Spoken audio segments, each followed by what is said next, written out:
As long as I'm President of the United States, Iran will never be allowed to have a nuclear weapon. Good morning. I'm pleased to inform you the American people should be extremely grateful and happy. No Americans were harmed in last night's attack by the Iranian regime. We suffered no casualties. All of our soldiers are safe, and only minimal damage was sustained at our military bases. Our great American forces are prepared for anything. Iran appears to be standing down, which is a good thing for all parties concerned and a very good thing for the world.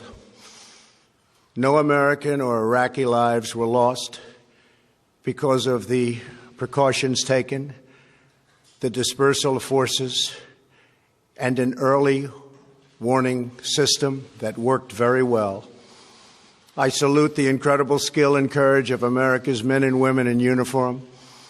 For far too long, all the way back to 1979 to be exact, nations have tolerated Iran's destructive and destabilizing behavior in the Middle East and beyond. Those days are over. Iran has been the leading sponsor of terrorism, and their pursuit of nuclear weapons threatens the civilized world. We will never let that happen. Last week, we took decisive action to stop a ruthless terrorist from threatening American lives. At my direction, the United States military eliminated the world's top terrorist, Qasem Soleimani. As the head of the Quds Force, Soleimani was personally responsible for some of the absolutely worst atrocities. He trained terrorist armies, including Hezbollah, launching terrorist strikes against civilian targets. He fueled bloody civil wars all across the region. He viciously wounded and murdered thousands of U.S. troops, including the planting of roadside bombs that maim and dismember their victims. Soleimani directed the recent attacks on U.S. personnel in Iraq that badly wounded 4 service members and killed 1 American, and he orchestrated the violent assault on the U.S. Embassy in Baghdad. In recent days, he was planning new attacks on American targets, but we stopped him. Soleimani's hands were drenched in both American and Iranian blood. He should have been terminated long ago. By removing Soleimani, we have sent a powerful message to terrorists. If you value your own life, you will not threaten the lives of our people. As we continue to evaluate options in response to Iranian aggression, the United States will immediately impose additional punishing economic sanctions on the Iranian regime. These powerful sanctions will remain until Iran changes its behavior. In recent months alone, Iran has seized ships in international waters, fired an unprovoked strike on Saudi Arabia, and shot down 2 U.S. drones. Iran's hostilities substantially increased after the foolish Iran nuclear deal was signed in 2013, and they were given $150 billion, not to mention $1.8 billion in cash. Instead of saying thank you to the United States, they chanted death to America. In fact, they chanted death to America the day the agreement was signed. Then Iran went on a terror spree, funded by the money from the deal, and created hell in Yemen, Syria, Lebanon, Afghanistan, and Iraq. The missiles fired last night at us and our allies were paid for with the funds made available by the last administration.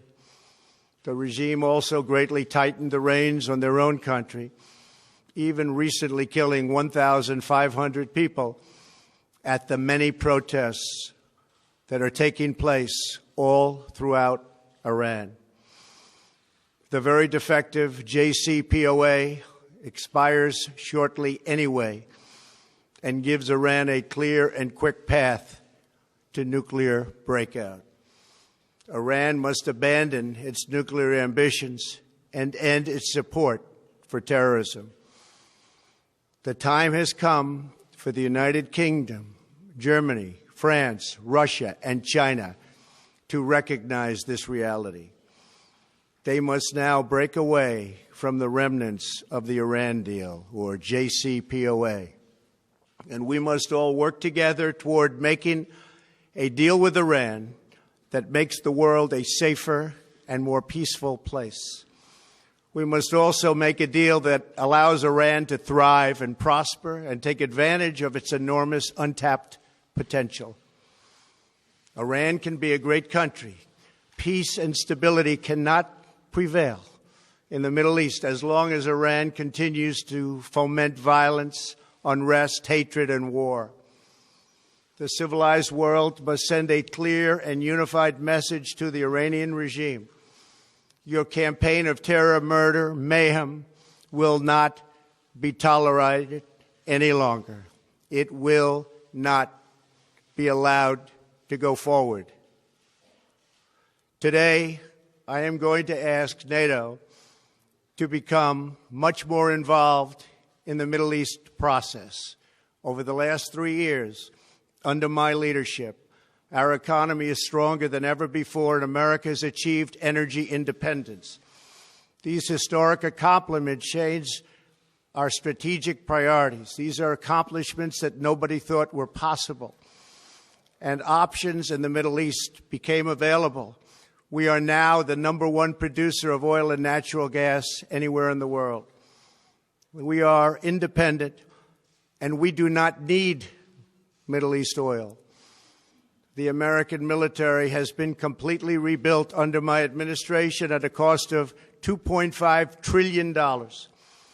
U.S. armed forces are stronger than ever before. Our missiles are big, powerful, accurate, lethal, and fast. Under construction are many hypersonic missiles. The fact that we have this great military and equipment, however, does not mean we have to use it. We do not want to use it. American strength, both military and economic, is the best deterrent. 3 months ago, after destroying 100% of ISIS and its territorial caliphate, we killed the savage leader of ISIS, al-Baghdadi, who was responsible for so much death, including the mass beheadings of Christians, Muslims, and all who stood in his way. He was a monster. Al-Baghdadi was trying again to rebuild the ISIS caliphate and failed. Tens of thousands of ISIS fighters have been killed or captured during my administration. ISIS is a natural enemy of Iran. The destruction of ISIS is good for Iran, and we should work together on this and other shared priorities. Finally, to the people and leaders of Iran, we want you to have a future, and a great future, one that you deserve, one of prosperity at home and harmony with the nations of the world. The United States is ready to embrace peace with all who seek it. I want to thank you, and God bless America. Thank you very much. Thank you. Thank you. Thank you, sir.